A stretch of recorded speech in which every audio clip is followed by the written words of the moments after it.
পড়ন্ত বিকেলের রোদে চায়ের দোকানে নরেন আর সতীশ আড্ডা মারতে থাকে। কিন্তু চায়ের দোকানের সুধীর হঠাৎ দেখে তাদের মধ্যে তর্ক লেগে যায়। আরে কি গো, তোমরা এরকম কথা বলতে বলতে তর্কাতর্কি কেন লাগিয়ে দিলে? আরে দেখো না সুধীরদা, সতীশ আমার কোনো কথাই বিশ্বাস করতে চায় না। ওকে কতবার বলছি যে কৈখালির জায়গাটা খুব একটা ভালো জায়গা নয়, কিন্তু কে শোনে কার কথা? হ্যাঁ গো সতীশদা, আর নরেন দাদা ঠিকই বলছে। আমিও শুনেছি ওই জায়গাটা খুব একটা সুবিধের জায়গা নয়। ওখানকার একটা পুরনো বাঁশ বাগান আছে, সেখানটা তো একেবারেই নয়। কেন বলো তো, কি এমন আছে সেখানে যে সেই কথা আমাকে বিশ্বাস করতে হবে? নিজের চোখে কিছু না দেখলে আমি তোমার কথা বিশ্বাস করতে পারছি না। আর আমি ঠিক করেছি আমি সেখানেই যাব। এতক্ষণ পর্যন্ত সবকিছু ঠিকঠাক ছিল, কিন্তু সতীশের যাওয়ার কথা শুনে দুজনেই হতভম্ব হয়ে গেল। কিন্তু সতীশকেও তো আর একা ছেড়ে দেওয়া যায় না, তাই নরেন জোর করেই ওর সঙ্গ নিল। নরেন সতীশকে বারবার অনুরোধ করতে লাগলো, বলছি ভাই, বলছি এরকম তর্কাতর্কি করে আমাদের সেখানে কি যেতেই হবে? আর না গেলে কি হচ্ছিল না? সতীশ রেগে গিয়ে বলে, শোন, তোর যদি ইচ্ছে না হয় আমার সাথে নাই আসতে পারিস, তাহলে আমি একাই চলে যাব। এই বলে দুজনে মিলে বেরিয়ে পড়ল কৈখালির উদ্দেশ্যে। সেখানে ছিল সতীশের এক আত্মীয়র বাড়ি। তারা সেখানে গিয়েই উঠল। নরেনের যেন এখনো গা ছমছম করছিল। সে কিছুতেই তার মাথা থেকে কুচিন্তা দূর করতে পারছিল না। এই ভেবে তারা সেই রাতটা কোনো রকমে কাটিয়ে দিল। তারপরের দিন তারা ঠিক করল যে তারা সেই বাঁশ বাগানের দিকে যাবে। কথা মতো তারা তাই করল। দেখ, তুই যে বলছিলিস জায়গাটা ভালো নয়, এই দেখ কত সুন্দর মনোরম পরিবেশ, কিরকম ফুরফুরে হাওয়া দিচ্ছে, আর কি চাই বলতো? হ্যাঁ, তাই তো দেখছি। এই বলে নরেন থেমে গেল, আর তার চোখ পড়ল দূরের একটা বাঁশ বাগানের দিকে।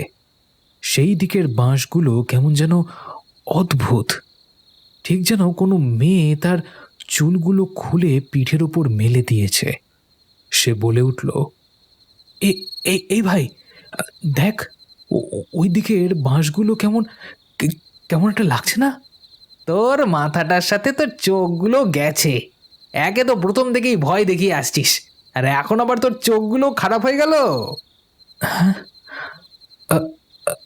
তাই হয়তো হবে। এই বলে সে চুপ করে গেল। তখন সতীশ আবার বলে উঠল, ভাই বুঝলি, আমার এই জায়গাটা খুব পছন্দ হয়েছে। ভাবছি এখানে আমরা দুজনে আর সুধীরদাকেও ডেকে নিয়ে একটা চড়ুই ভাতির আয়োজন করব, কি বলিস? বলিস কি রে? না না না না, এটা মনে হচ্ছে না ঠিক হবে। বলি তখন নরেনের চোখ আবার সেই বাঁশ বাগানটার দিকে গেল।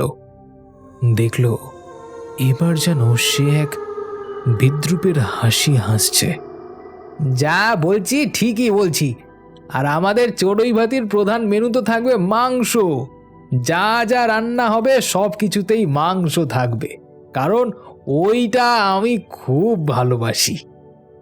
নরেন বারবার সতীশকে সাবধান করতে লাগলো, আর বাঁশবাগানের দিকে তাকাতে লাগলো। সেই একই দৃশ্যে তার চোখ পড়ল, কিন্তু সতীশ তার কোনো কথা শোনে না। এদিকে সুধীরকেও খবর পাঠানো হলো। পরের দিন সুধীরও এসে হাজির হলো। বাঁশবাগানে মাংস রান্না হবে এটা শুনে সে আতঙ্কিত হয়ে গেল, আর সতীশও কোনো কথা শুনছে না। চড়ুই ভাতির সব তোড়জোড় শেষমেশ হয়েই গেল। কোথায় গেলি সব? নিয়ে আয় নিয়ে আয়, বেলা যে বয়ে সন্ধে হতে চলল রে। তাহলে এক কাজ কর, সন্ধেবেলাতেই আমরা চড়ুই ভাতি করবো। কিরে, কি বলিস তোরা? এই এটা না একটু বাড়াবাড়ি হয়ে যাচ্ছে এবার। শোন, এইসব করিস না, আমার জায়গাটা খুব একটা সুবিধার লাগছে না। অবশেষে সতীশ উনুনটা ধরালো।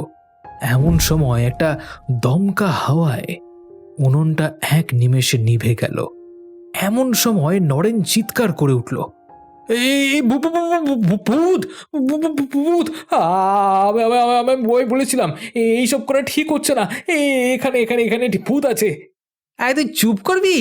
একটা হাওয়া দিয়েছে না কি দিয়েছে, অমনি ভূত বলে চিৎকার করে উঠল। বলি পেটে কি কিছু পড়েছে নাকি? নরেন চোখ খুলে দেখল সব নিস্তব্ধ। এদিকে উনুনটাও নিভে গেছে। সুধীর দাস সেই উনুনটায় ফোঁ দিয়ে জ্বালানোর চেষ্টা করছে, আর তখনই উনুনটা জ্বলে উঠল। সেই মুহূর্তে নরেনের চোখ পড়ল উনুনের আঁচটার মতন একজোড়া জ্বলন্ত চোখ এদিকেই এগিয়ে আসছে। নরেন আবার চিৎকার করে উঠল, ও ও ওই যে দেখো, ও এগিয়ে আসছে, ও এদিকে এগিয়ে আসছে। সতীশ আবার ধমক দিয়ে ওকে চুপ করিয়ে দিল। দেখলো একটা শিয়াল মাংসের গন্ধে গন্ধে এসে জুটেছে। ওকে তাড়িয়ে এবার ওরা মাংস রান্নার তোড়জোড় করতে লাগলো। অমনি একটি কালো হাত যেন মাংসের কড়াইয়ের দিকে বাড়িয়ে দিচ্ছে। নরেনও আবার সেটা লক্ষ্য করলো, কিন্তু সেটা সে আর কাউকে বলল না, কারণ তার কথা কেউ বিশ্বাস করবে না। তাই সে চুপ করে রইল। এবার তিনজনেই লক্ষ্য করল বাঁশবাগানটা কেমন যেন দুলে উঠল। তিনজনেই খুব ভয় পেয়ে গেল। বলছিলাম বাঁশবাগানটা কেমন যেন নড়ে উঠল, তাই না? হ্যাঁ, তোকে আমি অনেক আগে থেকেই বলছি এই জায়গাটা ভালো নয়, ভালো নয়, কিন্তু তুই তো আমাদের কথা শুনছিসই না। হ্যাঁ, আমিও যেন দেখলাম, মনে হলো কেমন যেন নড়ে উঠল। হঠাৎ আবার উনুনটা নিভে গেল। তারপরেই এবার তিনজনেই দেখল একটা কালো লম্বা হাত মাংসর কড়াইয়ের দিকে বাড়াচ্ছে আর এক পিস করে মাংস তুলে নিয়ে যাচ্ছে। তিনজন তখনই তিনজনকে জড়িয়ে ধরল আর বলতে লাগলো, কে তুমি? কে মাংসের কড়াইয়ের দিকে হাত বাড়াচ্ছ কেন? কে রে, মাংসের কড়াইয়ের দিকে হাত বাড়াচ্ছিস কেন? কে তুমি? কিন্তু উল্টো দিক থেকে কোনো উত্তরই এলো না। তারা আবার লক্ষ্য করল মাংসের ঝোলের রং তখন রক্তের মতন লাল হয়ে যাচ্ছে। তারা তো আরো ভয়ে জড়সড় হয়ে গেল। তাদের সাথে যে কি ঘটছে তারা কিছুই বুঝতে পারছে না। তারা শুধু একে অপরের দিকে তাকাতে লাগলো। কাণ্ড কারখানা তো স্বাভাবিক নয়। তারা বুঝতে পারল কিছু এমন ঘটছে যা ঠিক নয়। সুধীরদা বলে উঠল, বুঝলে তো, আমি কিন্তু তোমাদের আগেই সাবধান করে দিয়েছিলাম। তোমরা কেউ আমার কোনো কথা শুনলে না। এখন দেখছো কি হচ্ছে। হ্যাঁ হ্যাঁ গো সুধীরদা, এবার আমি সব ভূতে বিশ্বাস করতে পারছি। হ্যাঁ গো, নিশ্চয়ই নিশ্চয়ই সব আছে। নরেন তাদের পেছনেই বসেছিল, কিন্তু ভয়ে সে মুখ দিয়ে কোনো শব্দ বের করতে পারছিল না। হঠাৎ তারপরে একটা চিৎকার শুনতে পাওয়া গেল। সতীশ বলল, এই তো, এটা তো নরেনের গলা। কোথায় ও? পিছনেই তো বসেছিল।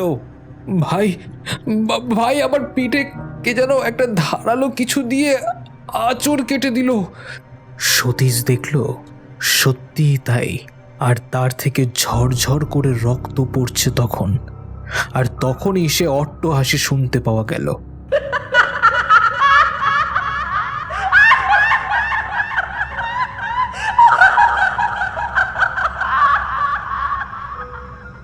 তারপরেই দেখল একটা কাটা মুন্ডু মাংসের কড়াইয়ের মধ্যে পড়ে আছে। সেখানে তাদের আনা কোনো মাংসই ছিল না। এই সব দেখে নরেন তো অজ্ঞান হয়েই সেখানে পড়ে গেল। মুন্ডু আবার যে কখন তাদের আনা মাংসে পরিণত হয়েছে সেটা তারা লক্ষ্য করেনি। এইভাবে সেই বাঁশবাগানে নানান ভৌতিক কাণ্ডকারখানা চলতেই লাগলো। দেখতে দেখতে ভোরের আলো ফোটা শুরু হলো।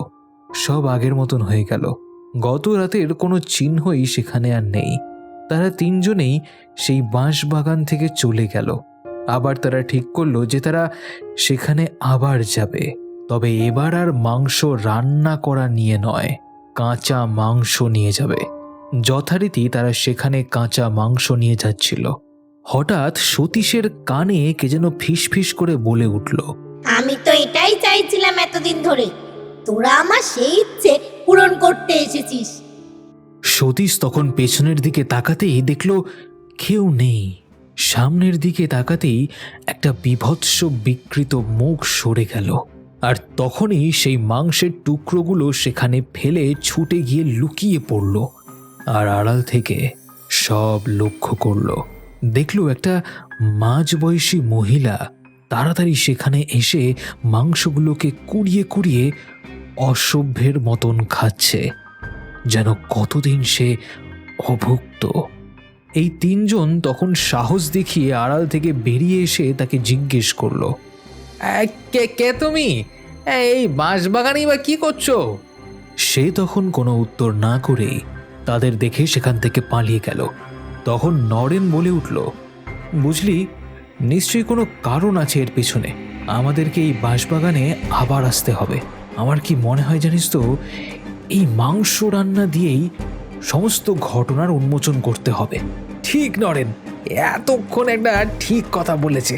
তাই আমরা ঠিক করছি যে আমরা এইখানে আবার একটা চড়ুই ভাতির আয়োজন করব।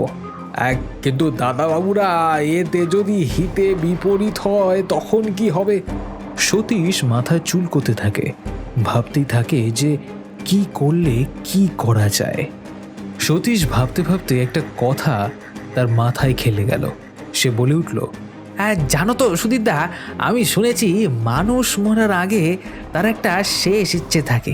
এই আত্মারও আমার মনে হয় একটা শেষ ইচ্ছে থেকে গেছে, তাই সে এখনো মুক্তি পাচ্ছে না। হ্যাঁ ভাই, আমিও একবার শুনেছিলাম জানিস তো। তুই এবার যা ঠিক মনে হয় সেটাই কর, আমরা তোর সাথেই আছি। অবশ্য তোকে বলছি ঠিকই, কিন্তু আমার মনে মনেও না খুব একটা ভয় করছে। ভয় পাস না, আমি আছি তো। তার পরের দিন তারা তিনজন মিলে আবার সেই বাঁশবাগানের মাংস রান্নার তোড়জোড় শুরু করলো। তবে সেই দিনটা কোনো সাধারণ দিন নয়। সে দিনটা ছিল অমাবস্যা তিথি। চারিদিকে যেন একটা ঘুটঘুটে অন্ধকার, কোথাও যেন কিছু দেখা যাচ্ছিল না। আলোর মধ্যে জ্বলছে শুধু তাদের কাছে থাকা একটা হ্যারিকেন আর সেই উনুনের গনগনে আঁচ। মাংস রান্নার সুগন্ধটা এত সুন্দর বেরিয়েছে যে আর চারিপাশ থেকে কোনো গন্ধই তাদের নাকে আসছে না। তারা তিনজনেই তখন দেখল যে আগুনের পাশে কে যেন একটা চুপ করে বসে আছে, মাংসের কড়াইয়ের দিকে তাকিয়ে। চোখগুলো জ্বলন্ত আগুনের আঁচ, সেগুলো এখন খোলা। পরনে একটা সাদা শাড়ি রয়েছে তার। তখন তারা বলা বলি করতে লাগলো, এই এই ওই দেখ, ঠিক এসে হাজির হয়েছে। কিন্তু কিন্তু এটা কি দেখছি? কি রে, কি দেখছিস? ওই হাতের আঙুলগুলোই তো নেই। ও খাবে কি করে? ওটাই তো ব্যাপার রে, ও কি করে খাবে? নরেন সাহস দেখিয়ে বলল, এই নাও, এই নাও তোমার জন্য মাংস। দাও দাও, এই আশাতেই তো এতদিন বেঁচে আছি। কেন? না মানে আমাদেরকে বললে একটু ভালোই হতো, তোমার মুক্তি দেবার ব্যবস্থা করতাম। পেতনি বলতে লাগলো, আমি মাংস খেতে খুবই ভালোবাসতাম। রোজ আমার খাবারে মাংস থাকতো। বাবা আমাকে খুবই ভালোবাসতো, তাই আমাকে রোজ মাংস এনে দিত। একদিন ওই বেশি মাংস খাওয়ার জন্যই আমি মারা গেলাম। সেই থেকে আমি এই বাঁশবাগানে আছি পেতনি হয়ে। আচ্ছা ঠিক আছে, তুমি লোকেদের ভয় দেখিয়ে আর মাংস খেও না। কোনো একটা ব্যবস্থা ঠিক করব, এটা ঠিক নয়। ঠিকই বলেছ, তবে এটাও ঠিক যে আমার মুক্তি ঘটবে একটা উপায়। কি উপায়? তোমাদের মধ্যে কাউকে প্রত্যেক অমাবস্যা রাতে আমাকে মাংস এনে দিতে হবে, 12 বছর ধরে এই বাগানেই রান্না করে। তোমরা রাজি? আর যাবার সময় তোমাদের তিনজনের শরীর থেকে 1 ফোঁটা করে রক্ত আমাকে দিয়ে যেতে হবে। তারা তিনজনেই তখন তার কথায় রাজি হয়ে গেল। এইভাবে তারা তিনজন দিনের পর দিন ওই বাঁশবাগানে আসে আর মাংস রান্না করে ওকে খাইয়ে দিয়ে 1 ফোঁটা করে রক্ত দিয়ে যায়।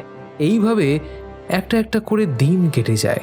পেতনি এসে সন্তুষ্ট হচ্ছিল, কিন্তু হঠাৎ একদিন পেতনি খুব রেগে গেল, কারণ তার মাংসের স্বাদ একঘেয়ে হয়ে গেছে। এবার তার যেন মনে হচ্ছে কিছু অন্য মাংস পেলে ভালো হয়। তাই সে মনে মনে ঠিক করে যে এদের তিনজনের মধ্যে কোনো একজনকে সে মেরে রক্ত মাংস খাবে।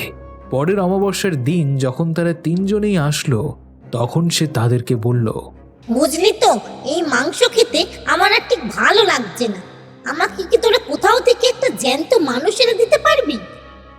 এ কি বলছো তুমি? এটা আমাদের পক্ষে সম্ভব নয়। আর কেউই বা আমাদের সাথে আসতে রাজি হবে কেন?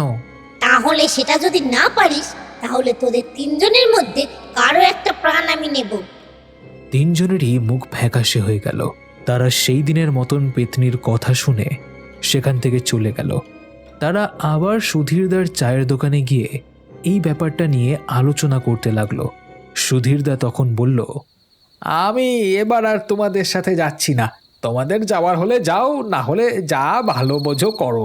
কিন্তু সুধীরদা, এতদিন তো আমরা তিনজনেই যাচ্ছিলাম, এখন তুমি সরে গেলে কি করে হবে?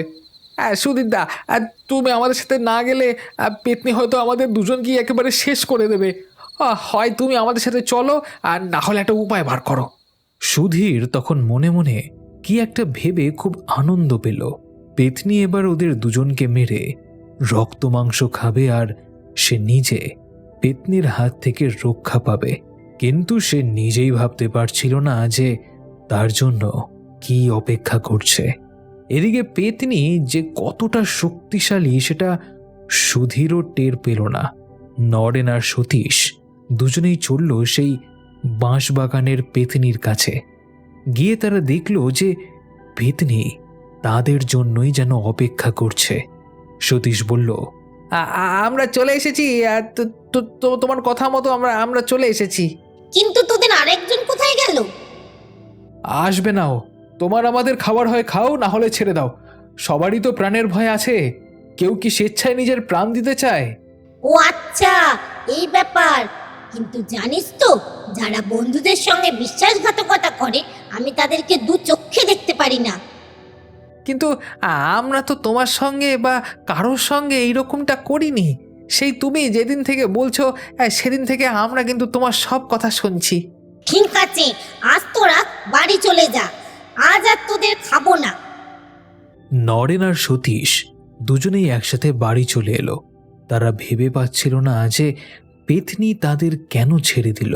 কিন্তু এই কথাটাই যে তারা পেতনিকে জিজ্ঞেস করবে, সেই সাহস তাদের হচ্ছিল না। সতীশ, বলছি, পেতনি কেন আমাদের ছেড়ে দিল বলতো? জানি না রে, তবে কি পেতনির খাবার জোগাড় হয়ে গেল নাকি? যা হয়েছে হয়েছে, চল এবার বাড়ি যাই। এদিকে সুধীর রাতের খাবার খেয়ে ঘুমোতে যাবে, এমন সময় দেখল তার বিছানায় কি যেন একটা শুয়ে আছে। কে তুমি? পেতনি তার দিকে ঘুরতেই সুধীরের আত্মারাম খাঁচা ছাড়া হয়ে যাবার জোগাড়। সে শুধু ভেবে পাচ্ছিল না যে পেতনি তার ঘরে কি করছে। ভাবছিস তো যে আমি এখানে কি করছি?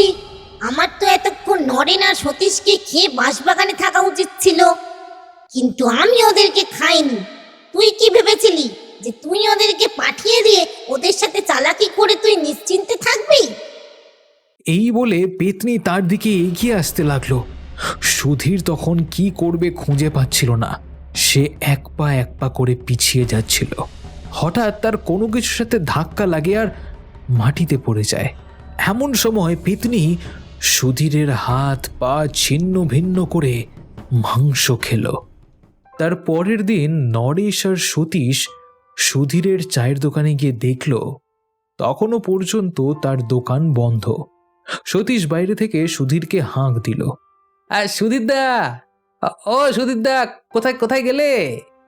আজ কি দোকান খুলবে না নাকি? দেখো দেখি কোথায় গেলে। দেখো, কাল কিন্তু আমাদেরকে পেতনি ছেড়ে দিয়েছে, খায়নি আমাদেরকে। কি ব্যাপার বলতো, কোনো সারা টারা পাচ্ছি না। শরীরটা খারাপ করলো নাকি? একাই তো থাকে এখানে, কি জানি বাবা। কোনো সাড়া না পেয়ে তারা দুজনে ভেতরে গিয়ে যে দৃশ্য দেখল তাতে তাদের রক্ত হিম হয়ে গেল। দেখল সুধীরের হাত পা মাথা চারিদিকে টুকরো টুকরো হয়ে পড়ে আছে, আর চারিদিকে রক্ত এ মাটি ভিজে যাচ্ছে। সুধীরদার এই অবস্থা কে করলো এটা ভাবতে ভাবতে তাদের তখন সেই পেতনির কথা মাথায় এলো। বুঝলি বুঝলি নরেন, এইটা এইটা সেই পেতনির কাজ। পেতনির তাহলে মনে মনে এই ছিল, কাল সে আমাদের ওখান থেকে ছেড়ে দিল আর ওই কথাটা বলল। যেহেতু সুধীরদা আমাদেরকে জব্দ করবে ভেবেছিল, সে ভেবেছিল পেতনি আমাদেরকে খেয়ে নিক আর ও নিজে সুরক্ষিত থাকবে, কিন্তু পেতনি শেষমেশ সুধীরদাকেই তার শাস্তি দিল। এই বলে তারা একটা দীর্ঘশ্বাস ফেলে সেখান থেকে চলে গেল। আর তারপর থেকে কখনোই সেই পেতনিকে আর দেখা যায়নি, আর তার সাথে সাথে সেই বাঁশবাগানও সেখানে আর নেই। সতীশ আর নরেন এরপর থেকে কখনোই আর কৈখালির দিকে পা মারায়নি।